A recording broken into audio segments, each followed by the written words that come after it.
Par exemple, quand on parle d'occultisme, les gens imaginent très facilement des gens avec des capuches, sous une crypte gothique, en train de dessiner des pentagrammes et d'adorer des cornes de bouc. Bon, c'est un peu plus complexe que ça. Occultos, ça veut dire caché.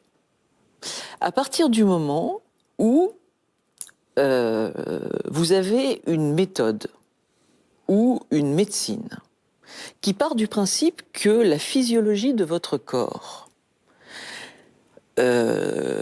cache une autre physiologie qui, celle-là, est vraiment cachée, qu'elle est à découvrir avec des méthodes spécifiques, etc., c'est de l'occultisme. Je prends un exemple. L'ostéopathie. Qui ne va pas chez son ostéopathe? Enfin, je veux dire, c'est vraiment la médecine parallèle, peut-être la plus répandue. Bon, eh bien, très peu de gens le savent, mais l'ostéopathie est basée sur le principe selon lequel tout est viscéral.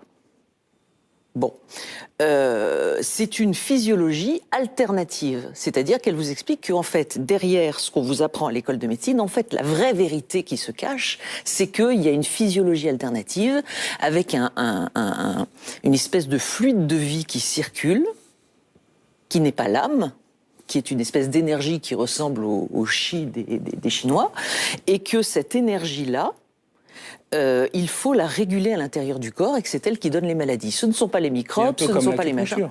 Exactement. L'acupuncture, c'est pareil. Vous voyez ? Mais ça marche. Mais non. Certains vous diront, ça marche, ça me fait du bien. Ça peut vous faire du bien, mais faire de la poterie aussi, ça peut vous faire du bien quand vous avez la tête encombrée après une émission qui vous a pris la tête, par exemple celle-ci, je sais pas, peut-être que vous allez sortir en disant « Oh là là, mais ils sont épouvantables !»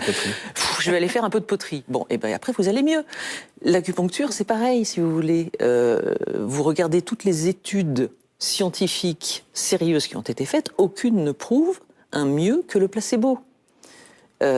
Pour l'ostéopathie, c'est pareil. Pour l'homéopathie, c'est pareil. Pour la mémoire cellulaire, c'est pareil. Pour l'énéagramme, c'est pareil, etc., etc.